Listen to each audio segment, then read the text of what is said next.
जब कुछ हुआ ही नहीं 70 सालों में, तो ये मोदी गवर्नमेंट किन चीजों की वैल्यूएशन 6 लाख करोड़ एक्सपेक्ट कर रही है। कुछ तो ऐसा मिला ही होगा ना देश को 70 सालों में जिसकी वैल्यू अब 6 लाख करोड़ की हो चुकी है। देश को बेचना बड़ा ही अजीब सा लगता है। चलो थोड़ा इंग्लिश में बोलते हैं, शायद अच्छा लगे। Asset monetization pipeline. डिमोनेटाइजेशन मतलब होता है पैसे को खत्म कर देना, मोनेटाइजेशन का मतलब होता है पैसा बनाना, और एसेट मोनेटाइजेशन का मतलब होता है एसेट से पैसे बनाना। हाय, मेरा नाम है फयाज खान और आज देखेंगे क्या है एसेट मोनेटाइजेशन पाइपलाइन, क्योंकि गवर्नमेंट ने अनाउंस किया है कि आने वाले 4 सालों में वो गेन करेगी 6 लाख करोड़ रुपए और उस पैसे को वो वापस इन्वेस्ट करेगी देश के ही इंफ्रास्ट्रक्चर में। गवर्नमेंट ने अनाउंस किया है कि जो हमारे पास एसेट्स हैं उनको मोनेटाइज किया जाएगा, जैसे roads, railways, airports, power transmission, power generation, ports, gas pipelines, telecom, ये सब जो है ये इनको मोनेटाइज किया जाएगा। मोनेटाइज मतलब प्राइवेटाइज नहीं।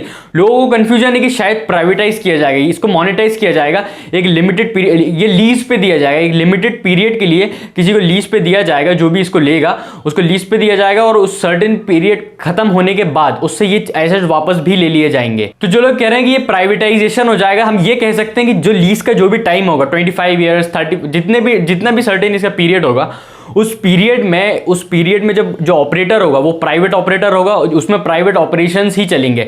इसका मतलब हम ये कह सकते हैं कि उस पर्टिकुलर पीरियड के लिए वो प्राइवेट हो जाएगा। वो प्राइवेटाइजेशन हम उस पीरियड के लिए कह सकते हैं। ये जो गवर्नमेंट मोनेटाइज करने की बात कर रही है, ये वही चीजें हैं जिनके बारे में सवाल पिछले 7 सालों से पूछा जा रहा था अंधभक्तों की तरफ से कि 70 साल में हुआ ही क्या है। आपकी गवर्नमेंट ने खुद ही जवाब दे दिया कि 70 साल में ये हुआ है, जिसको सिर्फ लीज पे भी अगर दे दिया जाए तो उसकी वैल्यू 6 लाख करोड़ की निकलती है। सिर्फ लीज पे कुछ सालों के लिए भी अगर किसी को दे दिया जाए, उसके बाद उसकी वैल्यू इतनी है। अगर हम अनलिमिटेड टाइम के लिए देखी जाए तो इसकी वैल्यू भी हम नहीं निकाल सकते, और यही मिला है 70 सालों में, ऐसा गवर्नमेंट ने कहा है। तो जो फाइनेंशियल प्लान है गवर्नमेंट का, इस साल 88,000 करोड़ इनको गेन करना है। उसके बाद अगले साल 22-23 के अगर फाइनेंशियल ईयर में देखा जाए तो 1.6 लाख करोड़ इनको गेन करने हैं। उसके बाद देखा जाए 23 से 24 में तो 1.8 लाख करोड़। तो उसके बाद 24 से 25 का जो ईयर होगा फाइनेंशियल ईयर, उसमें 1.6 लाख करोड़। ये 4 साल में करके जाएंगे तो 6 लाख करोड़ इसका एस्टिमेटेड वैल्यू निकला है। अब यहां बात है 1000 करोड़, लाख करोड़ इन्वेस्ट करके उस चीज को लेने की।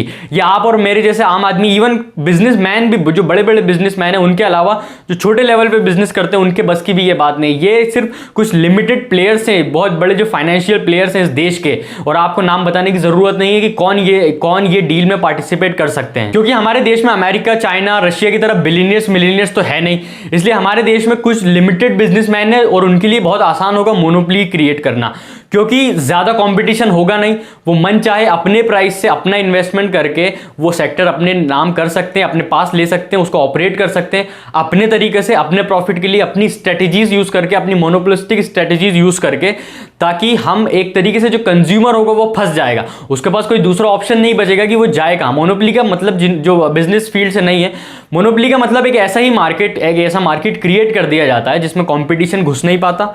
कोई भी कंपनी आपको घुस ही नहीं पाएगी। आपका जो भी सेक्टर आपका होगा, कोई भी कंपनी नहीं आ पाएगी। आप रूल करते हो उस फील्ड पे। तो जितने भी बड़े बिजनेस टाइकून्स हैं वो यही करेंगे कि वो उस फील्ड पे रूल करेंगे।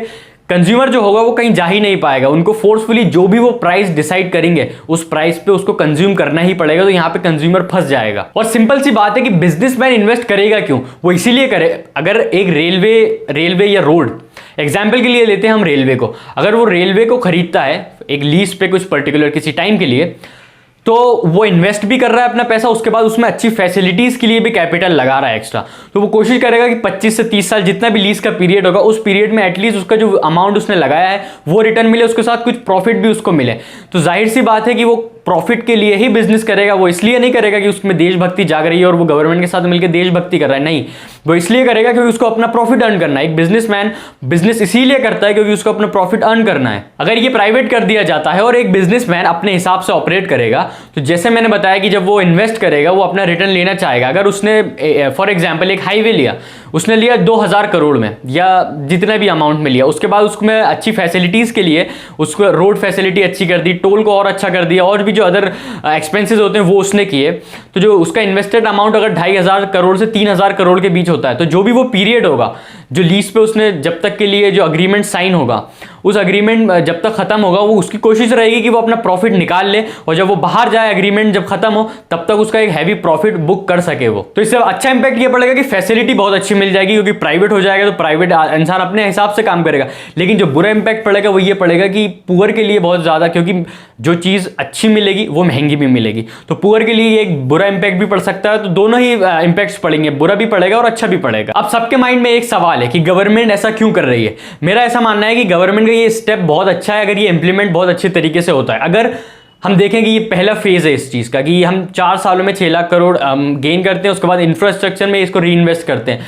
तो अगर ऐसा होता है तो गवर्नमेंट आगे ये भी कर सकती है कि जो इंफ्रास्ट्रक्चर उन पैसों से बनेगा उस इंफ्रास्ट्रक्चर को दोबारा वो लीज पे देके अमाउंट गेन कर सकती है और उस अमाउंट से फिर दूसरी जगह दूसरा इंफ्रास्ट्रक्चर की तरफ वो देख सकती है। इससे एक चेन बन जाएगी कि आप इंफ्रास्ट्रक्चर क्रिएट कर रहे हो, देश का डेवलपमेंट भी हो रहा है, उसको फिर लीज पे दे रहे हो, फिर और पैसा मिल रहा है बिजनेस कंपनीज या प्राइवेट जो इंडिविजुअल्स हैं उनकी तरफ से, उसके बाद उस पैसे को आप तीसरी जगह इन्वेस्ट कर रहे हो। तो इस तरीके से एक चेन बन जाएगी जो डेवलपमेंट के लिए बहुत अच्छी चीज है।